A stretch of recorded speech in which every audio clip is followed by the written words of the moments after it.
जनपद पिथौरागढ़ में टीबी उन्मूलन कार्यक्रम की प्रगति की विस्तृत समीक्षा बैठक जिलाधिकारी आशीष कुमार भट्टगाई की अध्यक्षता में कैंप कार्यालय में आयोजित की गई। बैठक में मुख्य चिकित्सा अधिकारी सहित स्वास्थ्य विभाग के सभी संबंधित अधिकारी उपस्थित रहे। बैठक में मुख्य चिकित्सा अधिकारी ने अवगत कराया कि जनपद में national tuberculosis elimination programme NTEP के अंतर्गत विभिन्न गतिविधियां संचालित की जा रही हैं। सरकारी एवं निजी स्वास्थ्य संस्थानों में जांच सुविधाओं को मजबूत किया जा रहा है तथा TruNet और CBNet मशीनों के माध्यम से त्वरित जांच टीबी की सुनिश्चित की जा रही है। मुख्य चिकित्सा अधिकारी डॉक्टर संतोष नबियाल ने बताया कि 25 मार्च 2026 से 3 अप्रैल 2026 तक कुल 1033 एक्सरे किए गए हैं तथा इस संख्या को बढ़ाने के लिए जनपद में लगातार कैंप आयोजित किए जा रहे हैं। उन्होंने जिलाधिकारी से अनुरोध किया कि महिला सशक्तिकरण बाल विकास विभाग तथा पंचायती राज विभाग के सहयोग से टीबी स्क्रीनिंग कैंपों में अधिकाधिक ग्रामीणों की सहभागिता सुनिश्चित की जाए, जिससे कि माइक्रो प्लानिंग के आधार पर घर घर स्क्रीनिंग, संपर्क जांच तथा संवेदनशील क्षेत्रों की विस्तृत मैपिंग कर ली जाए।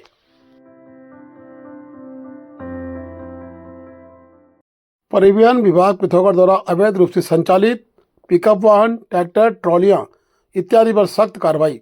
सड़क सुरक्षा एवं परिवहन नियमों के अधीन अनुपालन को सुनिश्चित करने हेतु परिवहन विभाग द्वारा जनपद पिथौरागढ़ में अवैध रूप से संचालित बाहरी राज्यों के ट्रैक्टर ट्रालियों के विरुद्ध सघन चेकिंग अभियान चलाया गया।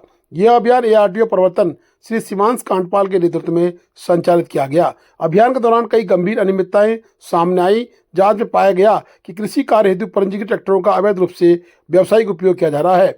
कई वाहन बिना वैध दस्तावेजों के संचालित हो रहे हैं, जबकि कुछ मामलों में चालक के पास वैध ड्राइविंग लाइसेंस तक उपलब्ध नहीं था। इसके अतिरिक्त कई ट्रैक्टर बिना नंबर प्लेट के सड़कों पर चल रहे थे, जो न केवल नियमों का उल्लंघन है बल्कि सड़क सुरक्षा के लिए भी अत्यंत खतरनाक है।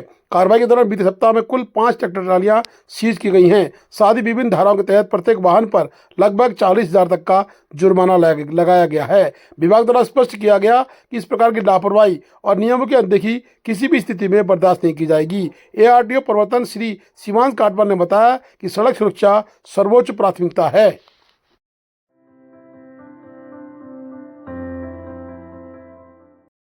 धारचूला विवेकानंद विद्या मंदिर इंटर कॉलेज के प्रधानाचार्य कमल मेहरा का मुंशारी स्थानांतरण।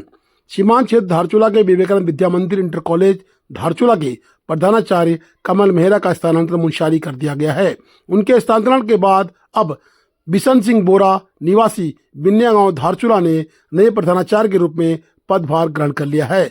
बताते चलें कि कमल मेहरा ने अपने कार्यकाल के दौरान विद्यालय को नई ऊंचाइयों तक पहुंचाया। उनके नेतृत्व में विद्यालय की पहचान हर घर तक बनी और छात्रों की संख्या में भी उल्लेखनीय वृद्धि देखने को मिली। शिक्षा के क्षेत्रों में उनके योगदान को क्षेत्रवासी लंबे समय तक याद रखेंगे। कमल मेहरा का व्यक्तित्व अत्यंत सरल, प्रेरणादायक और अनुकरणीय रहा, जिसके चलते छात्रों, अभिभावकों और स्थानीय लोगों के बीच बेहद लोकप्रिय रहे।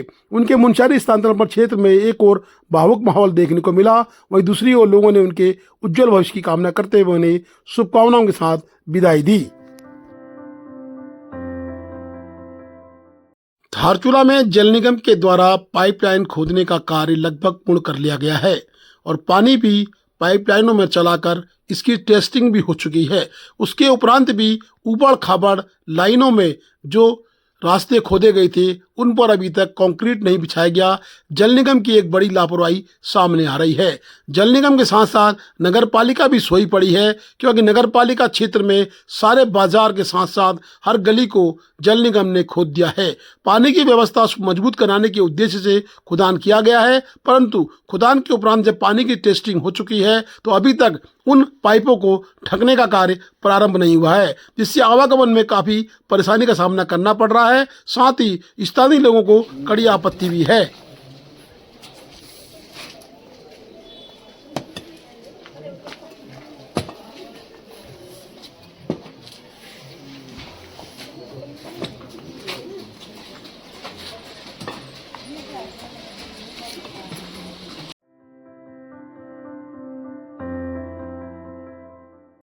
पुंगाचीना में सज्जनलाल मेमोरियल सोसाइटी का 9वां स्थापना दिवस धूमधाम से संपन्न।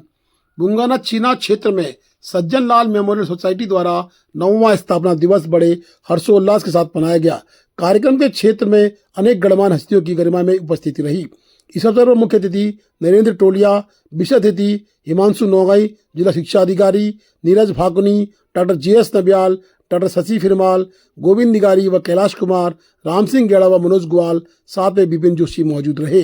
कार्यक्रम का शुभारंभ नरेंद्र टोलिया व विशिष्ट अतिथियों के द्वारा संयुक्त रूप से शुभारंभ रिबन काट के किया गया। कार्यक्रम में रंगारंग सांस्कृतिक प्रस्तुतियों के साथ समाज सेवा की मिसाल भी देखने को मिली।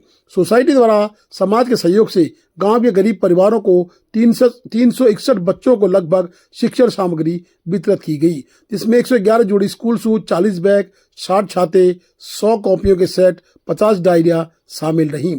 कार्यक्रम में गांव के 3 प्रतिभाशाली युवाओं कमलेश भट्ट, अज्जू रैपर और प्रिका सामंत को डिजिटल मीडिया के माध्यम से समाज को जोड़ने और जागरूकता फैलाने के लिए विशेष सम्मान दिया गया। कार्यक्रम के अंत में सोसाइटी के संस्थापक कमल किशोर ने सभी अतिथियों का आभार व्यक्त किया और आश्वस्त किया कि संस्था आगे भी समाज के सहयोग से गरीब और जरूरतमंद परिवारों की सहायता के लिए निरंतर प्रयास रहेगी।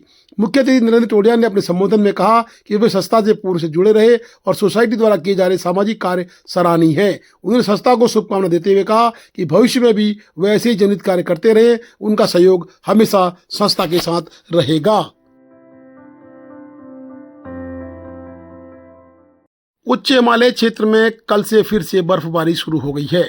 ब्यास वैली के नाबी गांव का दृश्य आपको दिखाया जा रहा है। कितनी सुंदर बर्फ नाबी गांव में पड़ रही है। स्थानीय होमस्टे स्वामियों ने अपनी सारी तैयारियां कर ली हैं। 1 तारीख मई के माह में 2026 में पहला यात्री दल शुरू होगा। प्रशासन के अनुरूप 1 तारीख को मंदिर के किवाड़ भी खोले जाएंगे। साथ ही पूजा अर्चना के साथ यात्रा प्रारंभ कर दी जाएगी। बता दें कि दुर्गम क्षेत्र ब्यास वैली में बर्फ से मौसम सुहाना हो गया है। इस बार हो सकता है कि आदि कैलाश यात्रियों को बर्फ के दर्शन भी लगातार मिल सकते हैं। स्थानीय प्रशासन 1 तारीख से यात्रा को प्रारंभ करने जा रहा है।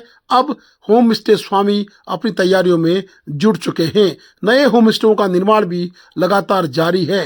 नाबी गांव में सुंदर सुसज्जित होम स्टे के साथ गुंजी, कूटी और ब्यास वैली के अन्य गांवों में भी इसकी तैयारियां प्रारंभ हो गई हैं। ग्राम सभा नाबी महादेव की नगरी में इस समय भारी बर्फबारी इस समय हो रही है।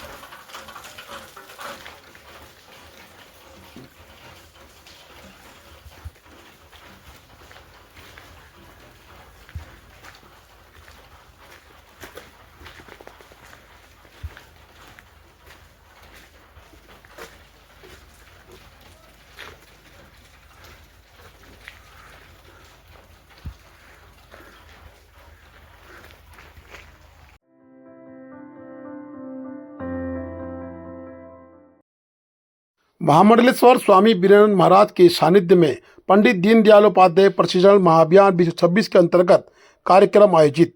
धारचूला विधानसभा के छिपला केदार धारचूला मंडल में उपस्थित कार्यक्रम में सभी गणमान्य नागरिक उपस्थित दिखाई दिए। भारतीय जनता पार्टी के द्वितीय सत्र में वैचारिक अधिष्ठान SIR विषय पर रूपरेखा प्रस्तुत की गई।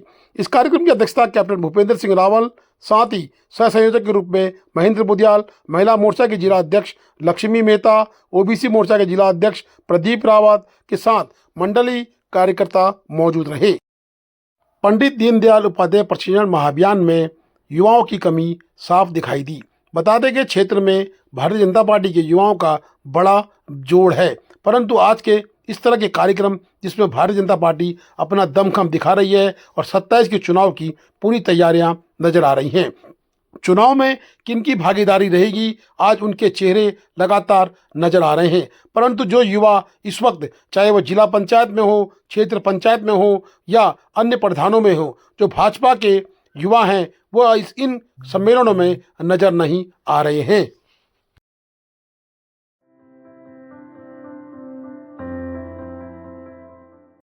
धारचूला में अवैध शराब परिवहन पर पुलिस की कार्रवाई, 1 अभियुक्त गिरफ्तार। धारचूला के प्रभारी निरीक्षक श्री हरेंद्र सिंह नेगी के नेतृत्व में पुलिस टीम द्वारा चेकिंग के दौरान 1 अभियुक्त को अवैध शराब का परिवहन करते हुए गिरफ्तार किया गया। पुलिस टीम ने मल्लिकार्जुन स्कूल के पास से अभियुक्त को गिरफ्तार किया, जिसमें 1 स्कूटी में 2 पेटी बियर व 1 पेटी अंग्रेजी शराब पकड़ी गई है। बरामदी के आधार पर अभियुक्त के विरुद्ध धारा 60/72 आबकारी अधिनियम में मुकदमा पंजीकृत किया गया है।